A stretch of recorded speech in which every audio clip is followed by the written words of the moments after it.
courage starts with showing up and letting ourselves be seen. Brene Brown. Welcome to the Guyana Dialogue. I'm your host, Shamiza Ali. Our topic tonight is sugar has played a significant role in Guyana's development. It's going through some tough times, but will bounce back to past glory. The Guyana Dialogue is being sponsored by a coordinating council of Guyanese based in the US, UK, Canada, the Caribbean, and Guyana. Funding support is by well known philanthropist Dave Narayan from Dave West Indian Imports. Please welcome my moderator for tonight, Dr. Tara Singh. Thank you very much, Shamiza, and welcome to our viewers and panelists. Our panelist tonight is Professor Muniram Budu and Dr. Vishnu Basram. Hello. Who will be joining us shortly. Our guest tonight is the General Secretary of GAWU, Mr. Aslim Singh. Good evening and welcome, everyone. Good evening. Dr. Tara, please go ahead. Thank you very much. Today we are very pleased to have with us the General Secretary of the General Agriculture Workers Union. That's one of the largest trade union bodies in Guyana. I think the umbrella organization for this is FITIG, Federation of Independent Trade Unions. So I believe they are the largest trade union body in Guyana. Now, as we know, sugar has been on the headlines almost every day because people are very concerned about the level of subsidies that the government has to allocate for sugar to keep it alive. But what many people don't understand is that when sugar was doing well, it was supporting every sector of the economy, especially in the 70s with the introduction of the tax levy. And it is estimated that over $130 billion of tax levy was earned, and none of that was plowed back into the diversification and modernization of the industry.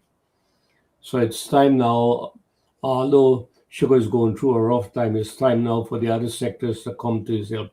Sugar will always be in great demand. Right now in the Caribbean, they need over 200,000 metric tons of sugar, but we can't supply that. GAWU is in the fight to save the sugar industry, and so is the government. I can't say the same for the opposition. You know, in this year's budget, 13.4 billion were allocated to GAWU, which 84% of that will be, not 84, 8.4%, 8.4 billion will be for operational expenses. That is, of the allocation made, 63% will be operational and 37% will be capital. The capital expense will be for mechanization, factory fix, and diversification, etc. So with us here today, we have Ms. Aslim Singh, who will walk us through this sugar industry for us to get a better understanding of the scope and magnitude of the problem and what the government is doing in addition to the union to expand this industry to bring back the viability. As the Minister of Agriculture State in Parliament, is optimistic that the industry will be restored to viability by 2030, next 4 years or so. So over to you, Mr. Aslim, if you can make your introduction, and then we'll follow up with questions and areas for clarification. All right, so good evening to you, Dr. Singh, and to your colleagues and the panel, and good evening to your viewers in Guyana, in the US, and other parts of the world. I want to thank you on behalf of GAWU for inviting us and to having us once again on your program and your forum for us to share our thoughts and views and our ideas on sugar and the context in which it is existing now. Of course, before I specifically get to some of the points you raised in your introduction, I wanted to point out, this is a special year for the sugar industry in Guyana and a special year for GAWU as well.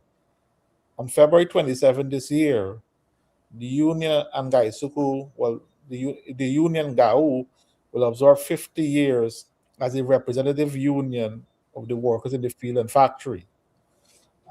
So it's been a tumultuous period, of course, and history has recorded that. Of course, the period leading up to recognition, it took 30 years almost before GAWU was recognized as the bargaining agent in the sugar industry to dislodge the MPCA, the Manpower Citizens Association.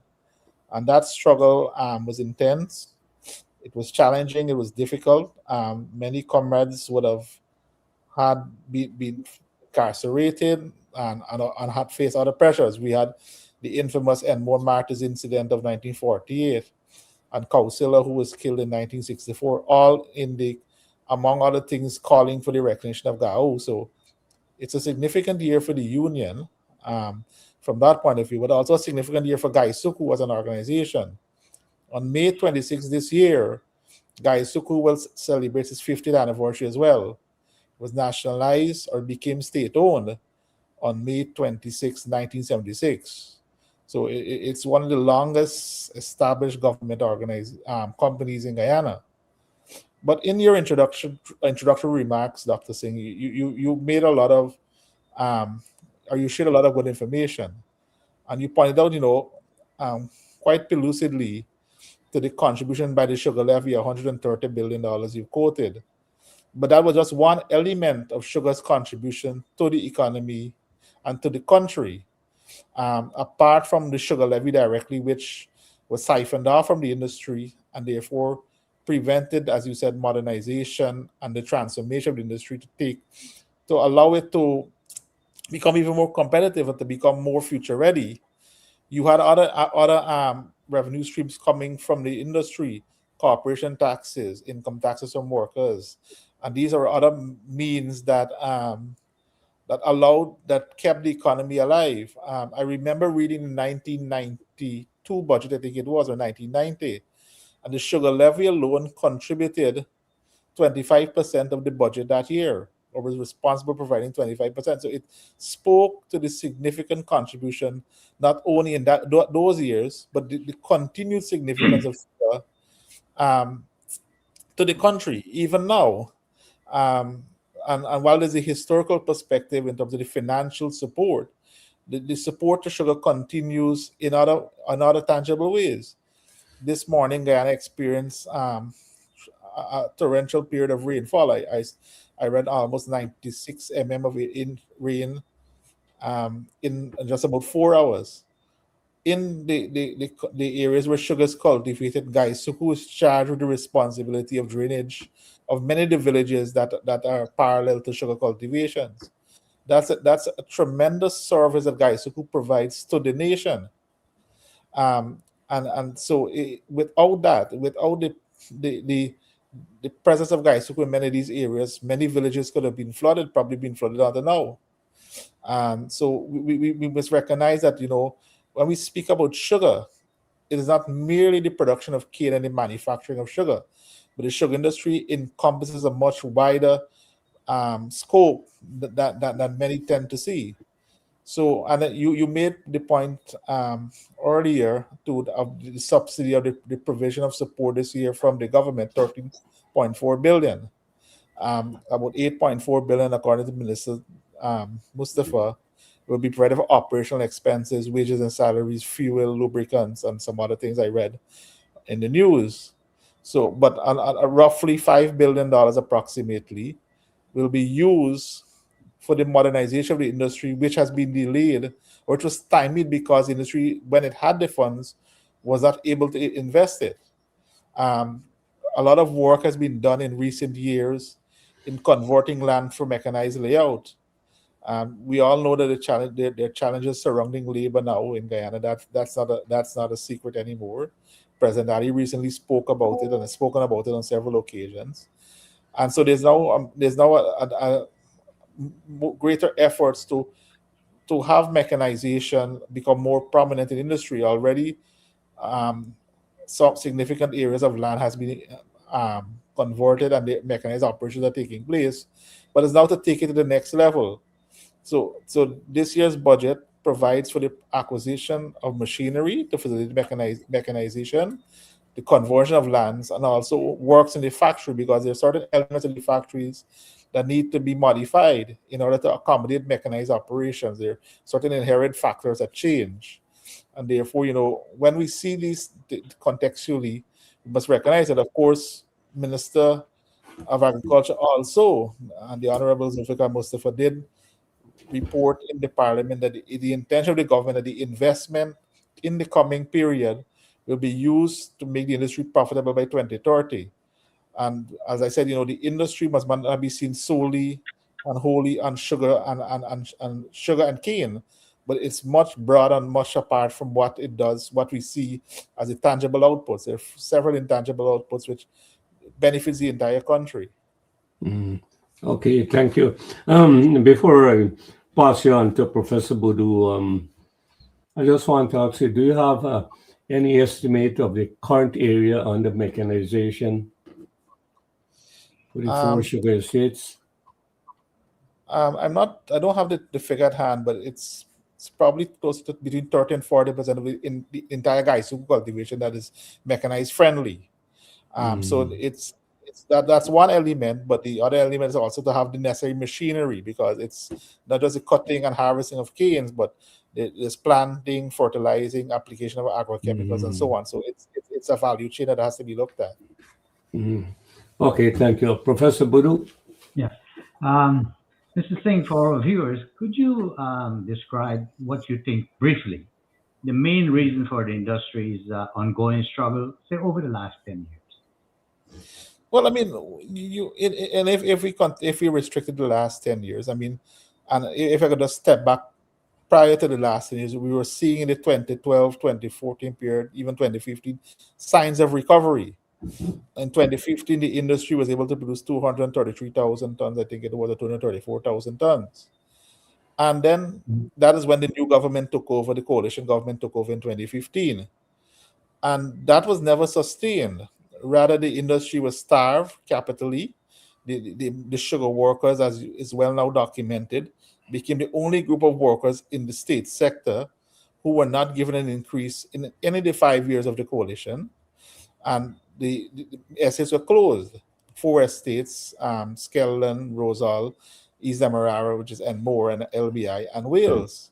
So the combination of those factors, have created a legacy that really pushed the industry down. Many of the essential capital works had to be shelved, and older parts in the factories became more inefficient.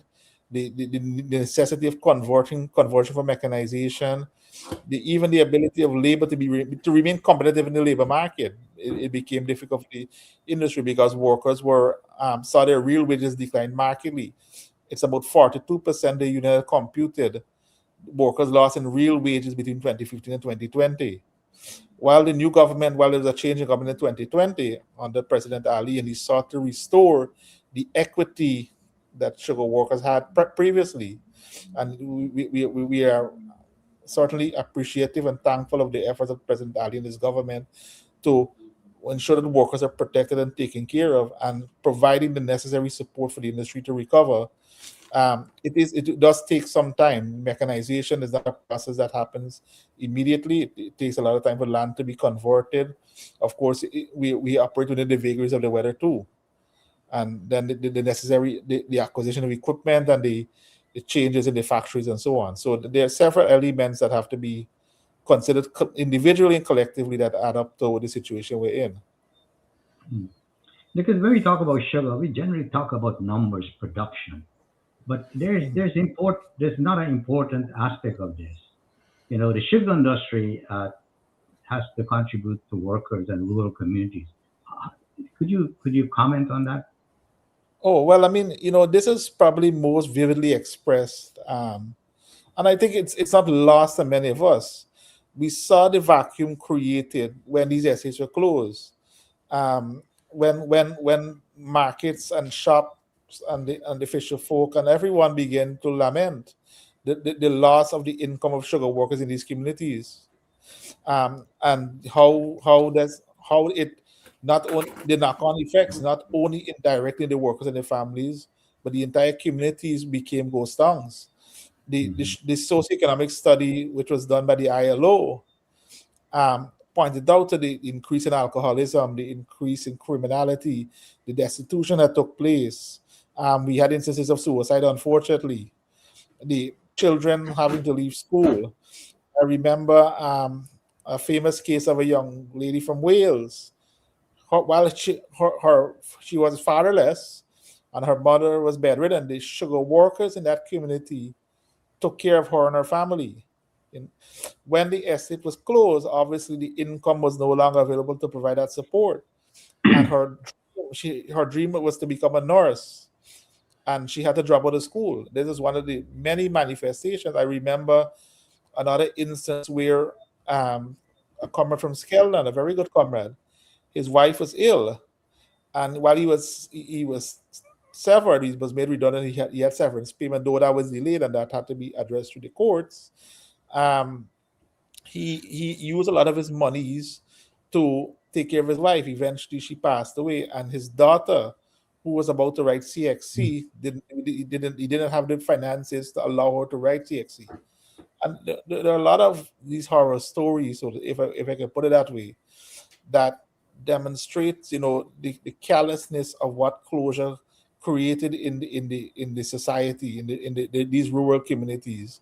How even as I spoke about drainage just now, the drainage were no longer maintained by Gaisuku, the Hmm. flooding and so on. In Skelton, I remember when NISL took over these estates when they were closed, the workers used to go into the cultivation and fish in order to get food, protein to put in their food. Eventually, NISL began to charge the workers to go in the back dam. These are workers who were jobless, trying to make ends meet desperately, and they were being charged by the NISL, which is an arm of the government, a company wholly and solely owned by the government of Guyana, obviously probably receiving direction from the then government of Guyana, and they were charging jobless workers to obtain fish in the back dam. Hmm. So it was quite a terrible period for sugar workers and their families. Hmm. So you will think that much of this problem the sugar industry has is really political over a number of years. From and what do you think about leadership and management? As the general secretary of Mm. GAWU, you think that there need to be some change in leadership and management style for the industry to turn around? I mean, no, long we have had at times disagreements with management. Sometimes it's become public. I think in more recent times, we've been able to work along with. There's a new CEO who was about a Mm. year or two ago. He was employed. He's been more open to working with the union and the workers to try to find solutions to issues. Certainly, in the nature of relationship, that we will not always see eye to eye. Mhm. That's the very nature of industrial relations. You may not always see, but we try to come as close as possible to finding compromises, and to finding solutions that are win-win for both sides. So we are, you know, indeed, we believe, over the years, the industry lost many of its critical skills, many of its knowledgeable managers. And they're not to say that those who remain are not competent. Certainly, they're Mm. competent managers within the system. But I think, efforts can be made to bolster them and to bolster the skill. Of course, this becomes more critical now as we move to greater mechanization and automation within the industry. How do we Mm. take how do we take advantage of new technologies? Drones have now become a new feature of the industry. What are other technologies out there that have been used by other successful sugar producing countries and companies that we can take advantage of? So what can we learn and what can we implement within our context? Mhm. Now, if you talk about sugar producing in other places. Brazil, your neighbor, right, is the largest producer of sugar, and the data show that they produce about 60 to 70 metric tons per worker. Mhm. In Guyana, it's about one tenth of that. Right. So yes, I mean, I Mm. think Brazil has a pretty high. I'm not sure the productivity per worker, but they are the largest producer in the world. Mhm. Um, and they're the world leader. They've been very innovative, and they have taken advantage. Of course, their climatic conditions to some extent are different from us, where they cultivate Mm. sugar. The soil conditions are also different, so we also have to recognize that those will be factors. Mhm. Um, but I mean, I think I've learned a guy who was working along with, there was a Brazilian institute or school or something of that sort, that they were working along to see what technologies it is, and this includes varieties of canes as well that can be Mhm. utilized in Ghana. There were some canes that were brought from Brazil, um, if not last year, the year prior. They were planted at Rose Hall, and I understand that the results were pretty good. So I think they know they're still at the stage of evaluation to know whether they can be used in a more dispersed manner. But certainly, they are efforts to borrow best practices from other parts of the world. Mhm. No, that, I read in the papers. In fact, we had um, uh, what's the name? We had one of the guests here Mhm. who is involved in opening a white sugar refinery, Komal Singh. Right. And you think they're concerned? What is your view about that refinery project? And are there any concerns about sustaining supply? Well, look, and Dr. Singh, I should have addressed that earlier. He did mention that there was a 200,000 ton demand in the region. So, in the region, historically, about 200,000 tons of refined sugar used, and roughly 100 to 150,000 tons of brown sugar, raw sugar is used. So, Mm. there is a demand. I mean, and as far back as the late 90s, Gaisuku has been studying the potential and feasibility of a refinery. And it's always been demonstrated to be a fairly feasible project once you have the CET protection. And in order to have the protection in the region, regional producers, whether individually or collectively, should have 70, have produce at least 75% of the product. So Mhm. I think with the efforts between Guyana and Brazil, certainly we should reach that threshold and therefore get the protection the CET offers. Mhm. So that's certainly a win. Of course, Gaisuku is working, in the instance of Guyana, Gaisuku is working to improve its output. Last year, it produced almost 60,000 tons. It recorded 26-27% improvement in its production over the previous year. This year, it's programming itself or anticipating it will produce 100,000 tons of sugar. And based on what the minister said in Parliament earlier this week, there are sufficient canes in the ground to realize that. I mean, at 100,000 tons of sugar, certainly it will have some amount of surplus sugar to be made available to the refinery. In the Mhm. long term or over the medium term, from the plan, I understand that the intention is to go to 160,000 tons of sugar by 2030. So Mhm. certainly, with these improvements, anticipated improvements, the mechanization and so on, the success of the refinery is certainly look very favorable, at least at this point in time, given what Gaisuku expects to do in the coming years. Mhm. Now, one last question before I pass on to Tara, and then I'll come back. Is the Caribbean your primary market? Well, no, I mean, they're not necessarily primary market. I know that there are efforts to enter the US market through different brands. You know that, well, the North American market, I should say, Mhm. through different brands, because the Demerara goal that was tied up in litigation, and they were not successful in those efforts. But so not, of course, again, this diaspora in North America, US, and Canada represent a captive market in the area.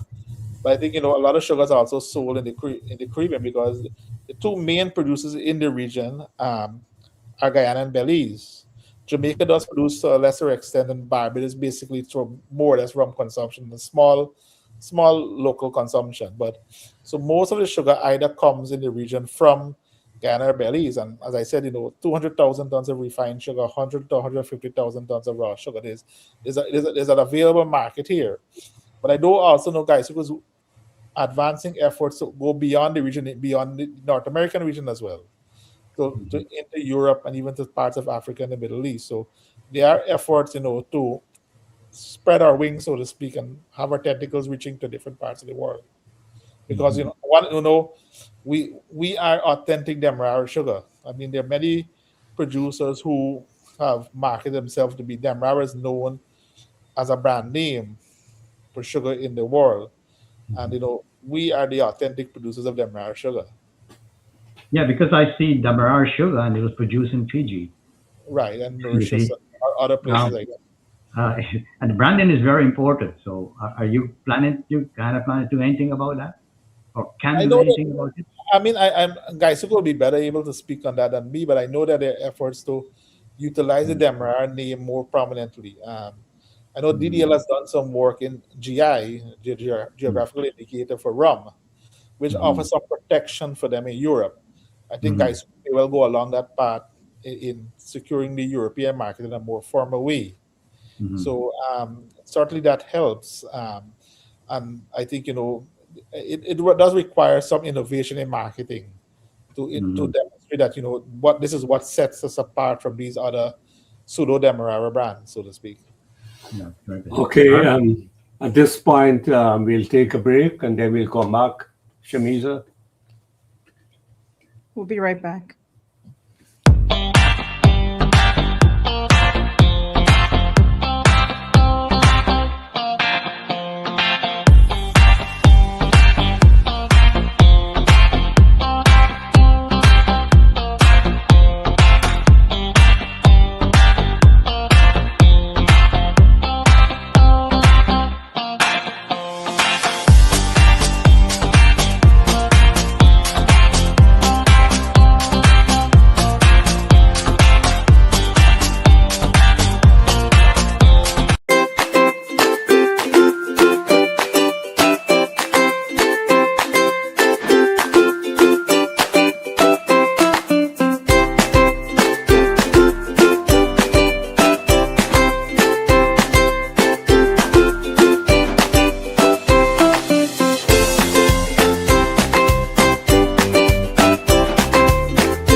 We are Yeah, we back. are back. Mr. Singh, I don't know if you're aware, but I visited Rose Hall Estate late last year. I spoke to several categories of workers, including management. And although there are a number of issues they have, they said the primary one was labor shortage. And they said once they can solve that, they are confident within a couple of years they can bring back Rose Hall to viability. Now, I just want to point out when Professor Boudou asked about the problems leading to the decline in production and productivity of the sugar industry, it started when the European Union decreased the price by 34%. That was a major blow to the sugar industry from which they never fully recovered. Imagine almost $1 in every three you lose. So that was a potential, a high number of money that the Gaisuko was deprived of. Anyhow, that was just there. Now, coming back to the factory at Wales, they've already dismantled the old factory and they're building a new one. And Mr. Komal Singh said that by June, they hope they have the factory established, fully installed, but it will take time for them to put it into operation.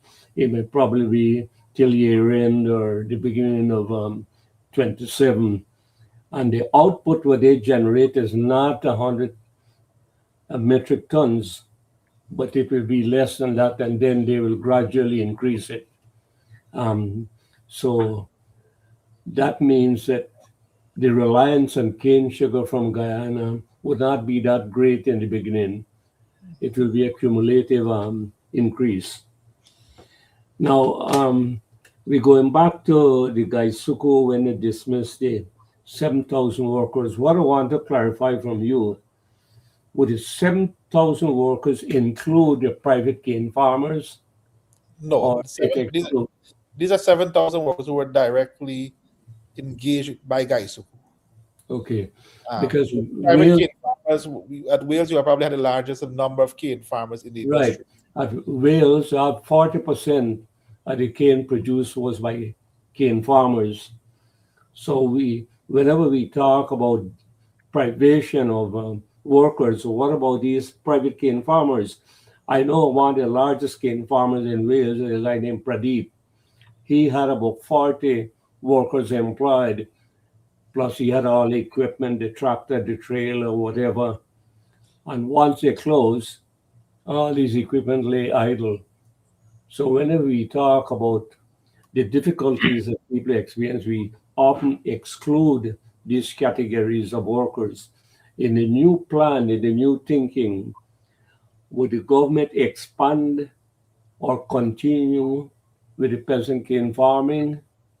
I Okay. I mean, just to give a little background, I don't know whether you will recall, whether you're aware that when the Wales was closed at the beginning of 2016, or the announcement was made at the beginning of 2016 that Wales will be closed at the end of that year, the farmers there were assured that you don't need to worry, and that you will be taken care of while the factory will close, and the estates cultivation will no longer be there.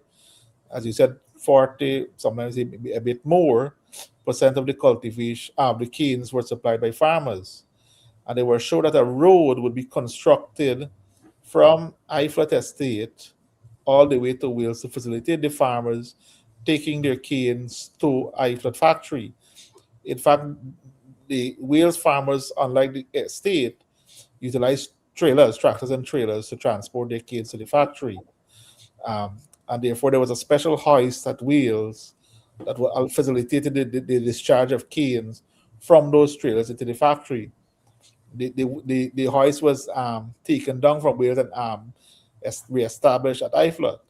But while that was done, the road was never built, or whether it was built to some point, I can't say. But the farmers who were assured that this road would have been built to allow them to traverse to take the canes never saw that, and many of them left the business.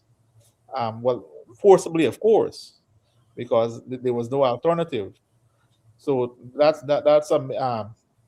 was a serious blow. And as you rightly said, I think Wales had about 1,000 farmers that, or somewhere in that region. So a lot of them, I think some went into cash crops and other sort of agriculture.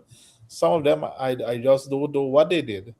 Now, coming back to the present day situation, in terms of the producing canes for the um for the refined sugar factory, I don't know how it will work, because that's just a refinery being built there. It's not a sugar factory that can process canes into sugar and then finally into refined sugar, because that's the usual process. I don't know whether there's consideration of establishing some sort of mechanism that allows them to do that. And I don't know whether Mr. Singh and his partners, his colleagues in the refinery are considering that. So I think that would be a major a factor in deciding whether to.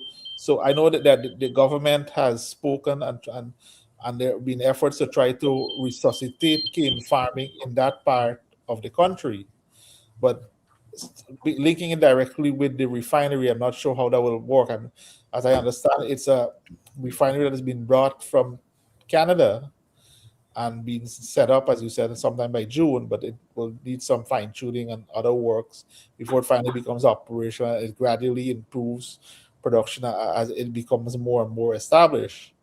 So that I see as an issue. I did hear you say, you mentioned that the wheels factory was broken down to facilitate the refinery. Basically, what was broken down was the shell of the factory. A lot of the stuff, a lot of the internal components of the wheels factory um, disappeared, if you want to put it, if I can use that word, as I understand it, disappeared after the estate was closed. a lot of machinery, a lot of components which were inside the factory, so simply vanished. So basically, what was dismantled to pave the way for the refinery was simply the building, if I can put it that way. Mhm. Well, most of the lands where cane was harvested have been allocated by the last government to various people. Now the Right. government is trying to reclaim some of those land because these people have no interest in agriculture or cane cultivation or anything. But you might remember too that when Wales was closed, there was a lot of talk of diversification, non-sugar diversification, Mm, rice, poultry rearing, and cattle, livestock, and so on. Nothing was ever done save and except for a small area of rice, which I understand, and there was a lot of talk of aquaculture too, and a massive study was done um, by Mr. Vera, who was then on the board. And that study, well, there's a lot of talk about having aquaculture being as a replacement or substitute for sugar cane cultivation, that never took off. The rice took off in a very haphazard and very small way, and it never really went anywhere.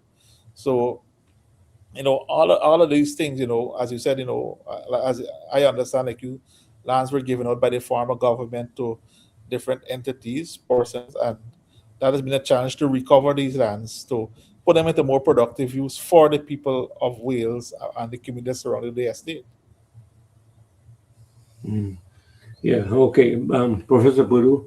Mm. Aslim, you mentioned that something like the government has earmarked about 13 billion, you said, in the budget. Is that correct? 13.4 billion. 34 billion. Do you believe, as Secretary, General Secretary for GAWU, that there should be some accountability measures to ensure that government funds are effectively used?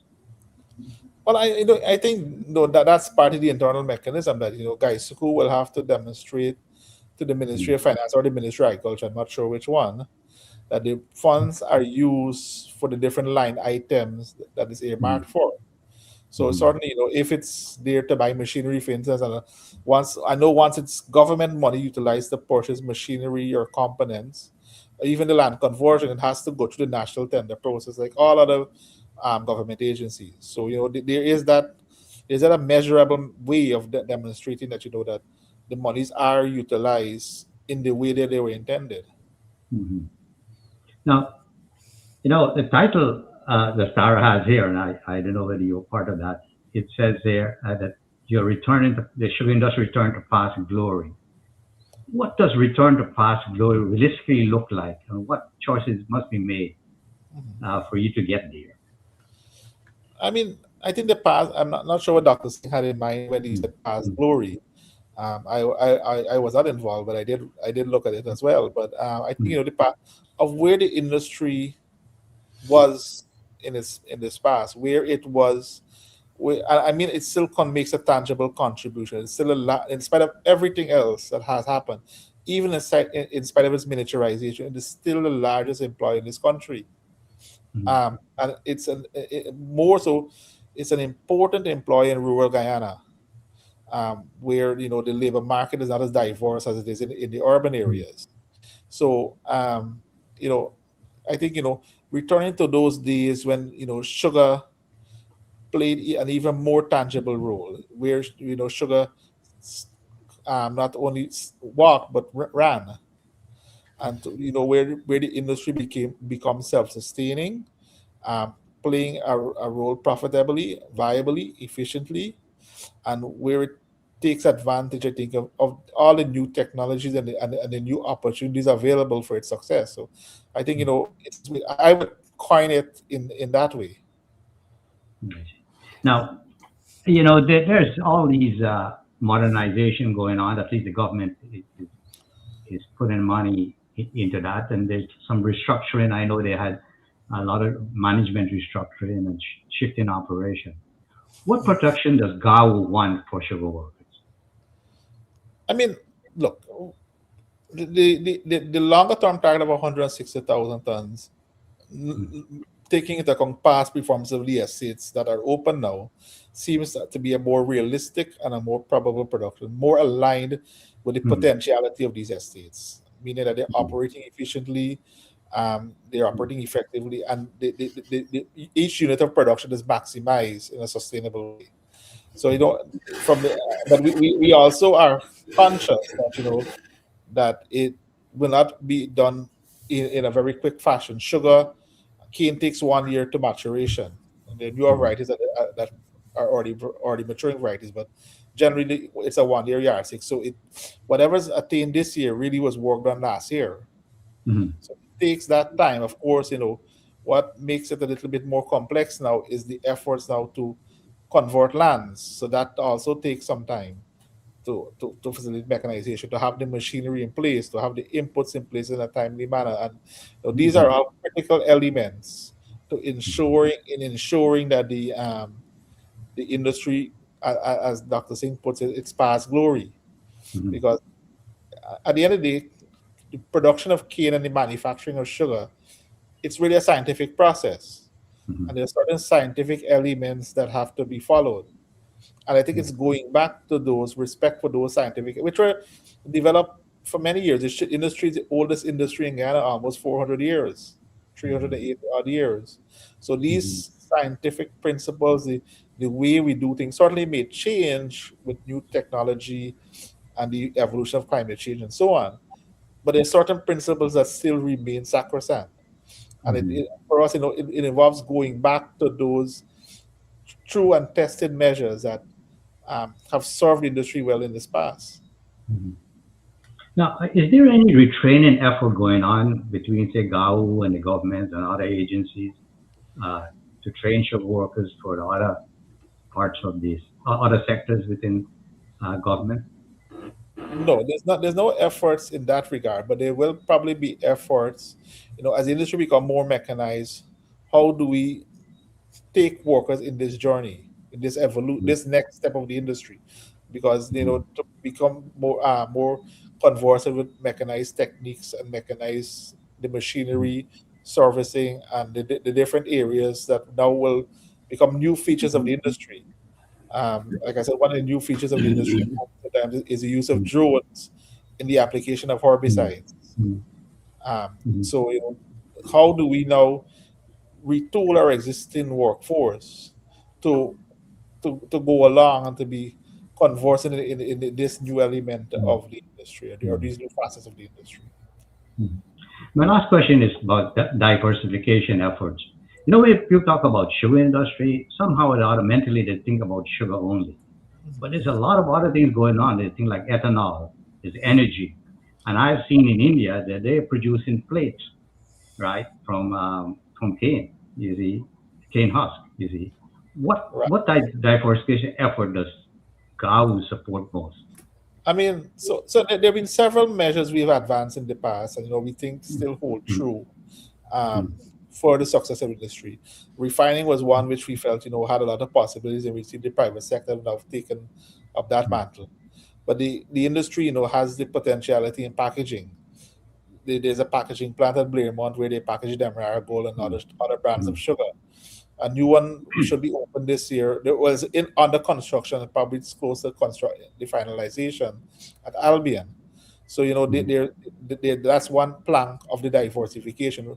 Instead of producing raw sugar, we are producing a processed sugar that is packaged for table use, rather than someone else doing that for us and acquiring the value added profit. As you said, energy is a possibility. That has to be looked at within the energy matrix of Guyana. We're now having the gas energy project reaching its finalization sometime later this year. And there are plans for mm, other elements. But as you said, ethanol does have some mm, potential.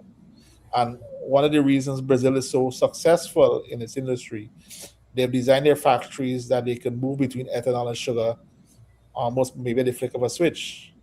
So they take advantage of the market depending on what product has a higher value.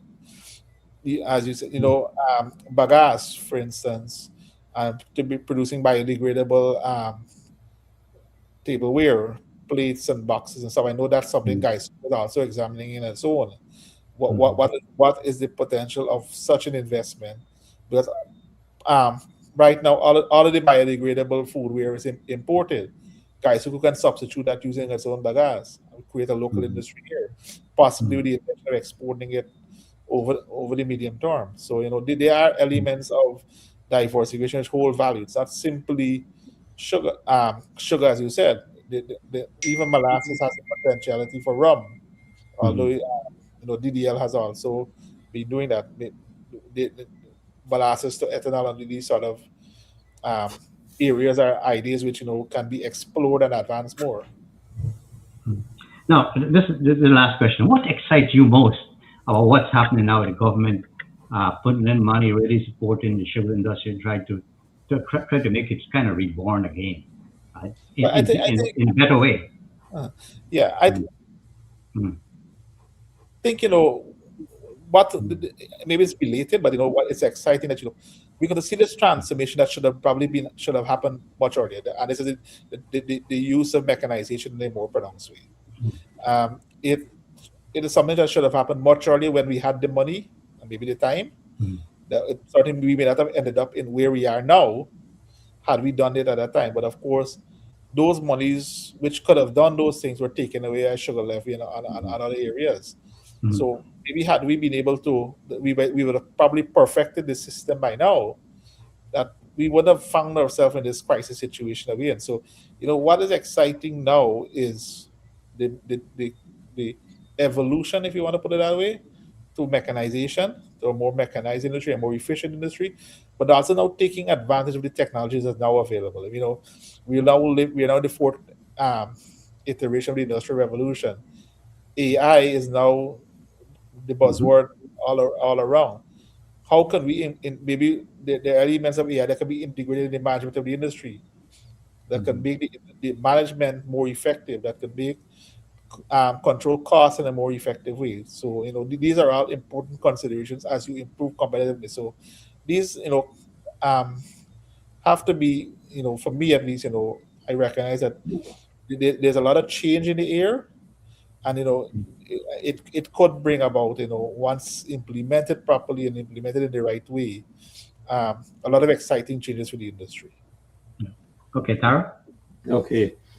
Now, I know the sugar industry currently employs directly about 12,000 workers. Apart from that, there are many secondary industries that spring up because of that. So you mentioned about the sugar industry provided other services. I don't know if they still operate these community centers and clinics, or that has been devolved to government now. Maybe you can clarify that. But um, you mentioned about the link with Brazil, but I think the president visited Brazil last week, and he visited some of the sugar operations there.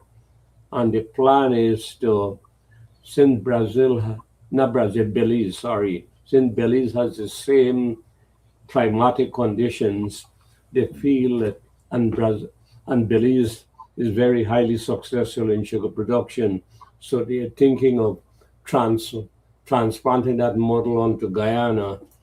Um, what I don't know if the union has been kept abreast with this, but I think that that's an important development. And I read somewhere that some people from Belize, and then you may have a few consultants from India might be in Guyana to help look at fertilizer, substitute for fertilizer, different varieties of plants of cane. So if you can comment on those, Oh, sure. So, yeah. So just to answer the first question, going back to your first, the industry still operates, yeah, at least in the functional estates, that is the health centers and the community centers. They still maintain and operate them. I think in some areas, government has taken over some of the work, like Albion, which is one of the larger community centers. I think it's shared between Gaisuku and government, because government has invested a lot in modernizing Albion as well to make it um, more um, useful, if I can use that word. So there are elements of guys who still, at least in the health area, guys who still continues to maintain his dispensaries and his diagnostic centers. So that continues to happen, of course. As you said, the linkages between the industry and the village economy still remain strong as it was all the time. You go tomorrow, for instance, at Blairmont, where there's payday tomorrow at Bath, the Bath Pay Office, and you see the market springs up just right next door to the Bath Pay Office. So they are those things that which some of you may remember from the past. So that linkage has not been broken; it still remains unshakable, and it demonstrates the relevance and the importance of the sugar industry. As you said, President Ali was in Belize last week or the week before. I understand that some guys who officials may have accompanied him to Belize and to have an understanding of what they're doing there and how, as you said, how that can be transplanted into Guyana. Um, and whether they can provide any technical assistance. I'm not sure whether that has been broached um, in having technical assistance from Belize also help us in Guyana because, as you said, they have recorded successes and we can probably learn from them what they have done. You're right. There were some Indian, which I saw in the media, Indian exports who were here, I think, early this year met with the president and other officials of government. I'm not sure whether they met with Guy Supu. And they're also working on efforts, in different measures to make the industry more efficient or to change different mechanisms in the industry. You mentioned fertilizer. It's ironic, when you mentioned that because just prior to the change in government in 2015, there were active efforts by and under the presidency of then President Donald Ramatar to look at modifying the fertilizer regime in Gaisuku using different technologies from India. Unfortunately, we elections came and that process um, just went by the wayside under the new government. Maybe had we continuing the efforts and the support work that was done in the years leading up to 2015, post 2015, we might have also been talking about a different industry now. But obviously, and as Gao said before, we've seen that venom and we've seen that this like for the industry. And we saw it even as recent as Parliament this week, where um, personalities from the opposition use the opportunity of the budget to also express criticism of sugar, including a former Guy Suku manager executive who was terminated, as the minister said in Parliament, for non-performance. So we've continued to see many ideas advanced from the opposition benches, but no real solution. But a lot, just a lot of opposition. Mhm. Um, there was some suggestion of moving towards reopening the Skellum Sugar Estate. I don't know whether that involves the factory, which is fairly new, or the introduction only of peasant cane farming. You have an update, any update on that? Well, there's a plan in terms of the field cultivation to cultivate 5,000 hectares of cane at Skeldon. It's been done, of course, in a phased manner. So for the time being, there's been, as far as I'm aware, no decision on the factory because the factory has been idle since 2017. So that's 8 years ago, 8, 9 years. Mhm. So they will probably require some work at maintaining the factory. For the time being, Gaisuku will bring harvested canes from Skeldon to Albion to be processed into sugar. So I think during this upcoming forest crop, which should start in a few days' time, you will see that happening to some extent and probably will become more pronounced as more and more lands are begin to be cultivated at Skeldon. So the current CEO of Gaisuko, Mr. Paul Chung, he knows about agriculture. He's an agriculturist. He's a farmer. His parents are all big rice farmers, cane farmers, producing milk, and now they're in the poultry business. So he has a lot of practical experience, and um, I think that if he he if he gets the opportunity But of course, I know the sugar industry highly political as well, and one of the main reasons why the opposition, the PNCR, when they was in power, they didn't want sugar to succeed. They believe that sugar is the base of the PPP party, and if they destroy sugar, they destroy the PPP party as well. Well, that didn't work, and so we cannot separate the economic and industrial relations issue from the political implications. Sugar, like bauxite, is strictly indigenous industries. They are integrally linked to the communities in which they serve. They have a common the lifestyle, the history, everything is bound together, and it's very hard to separate them. You cannot separate sugar from the people who attach in there. No more can we separate ourselves from our shadow. That's my think of the sugar industry. Sugar is here to stay. Sugar will always be in huge high demand. So it's not a question of we producing a product that cannot be sold, but it's a product that is very vital in various sectors. As you know, the molasses of making various liquors, etc. Diversification, but the the sugar, the leaves or everything they discarded. You mentioned about biomass and biofuel, etc. And those are areas that could be. But finally, there has been a lot of talking about doing industrial hemp at Skeldon, and the potential for that is very great, much more than sugar. If that happens, that might have a negative impact on sugar. Well, what do you think? Well, I do know some lands at Skeldon were earmarked for the production of hemp. I don't know, and I'm not aware of whether there have been any active efforts to move into cultivation of hemp. I mean, I've read many articles that speak to the economic prognosis of hemp and its positiveness.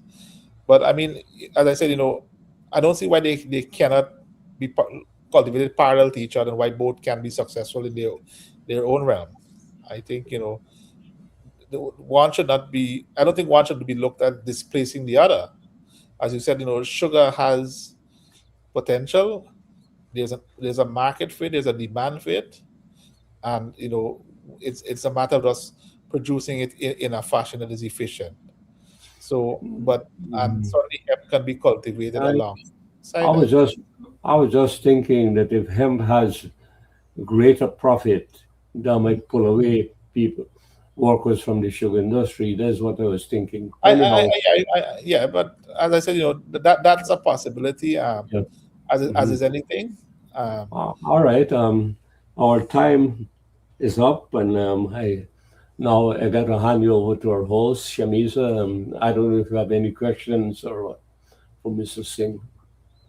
Thank you, Dr. Tara. Now, we have discussed sugar intensely on this program over the years, tonight and many other times. And since our topic has to do with sugar going back to its glory, Mr. Singh, do you think that is possible? And if you do, what is it going to take for Guyana to get back the sugar industry to its glory? right. So, as I think I alluded to it a bit earlier that it I do believe firstly that sugar can go back to its past glory. Um, Not in the same way it existed, its glory as they existed in the past. Certainly, time has changed, and certainly processes and people will change in that. As I said, I think sugar can go back to becoming viable, becoming sustainable in with greater automation, greater capitalization, mechanization, bringing the cost of production down, operating within the best windows of the weather, utilizing science and even technology in an even greater fashion than it is now. Looking at the advances in agri-science, what are the new varieties, and what are other potentials in agriculture that that can be a boon to the industry. So I certainly believe that the we have not seen the best days of sugars yet. The best days are still yet to come. And I think we began a process this year to address some of these challenges in a more concerted way, and to get to bring back those glory days as we had. Well said. Now, I will ask you for your closing remarks. So okay, so I mean, once again, before I depart, I want to thank you and your colleagues for having us once again, to allowing us to share with you and your viewers our thoughts. And I do, as I said, it's a special year for both the union and the Gaisuku, both celebrating our 50th anniversary. For us, 50 years of representing workers. And, it's been a transformative 50 years. We've seen workers becoming more central to the industry and seeing their importance rewarded in a more profound fashion. And, we have seen the potential of union management collaboration, and the direction it can set for the rest of the country. So, as I said just before, sugar still has better days yet to come. And I think the relationship we've cultivated over the past 50 years will only redound to that success. Thank you. I do want to thank our panel and our moderator for tonight, Dr. Tara Singh and Thank Professor you. Munirambudu. Thank you Thank to you. our guests for taking the time to be here. To all of our viewers, thank you for your participation in tonight's program. And thank you for taking the time to be here. Until next time, I am your host, Shamisa Ali, and this is the Guyana Dialogue. Good evening, Just, everyone. just to let our viewers know that our guest for next week is the Honorable Minister of Housing, Mr. Colin Crowell. Mr. Thank Colin you. Crow will be here next week. Yeah, Thank thank you, Dr. you. Tara.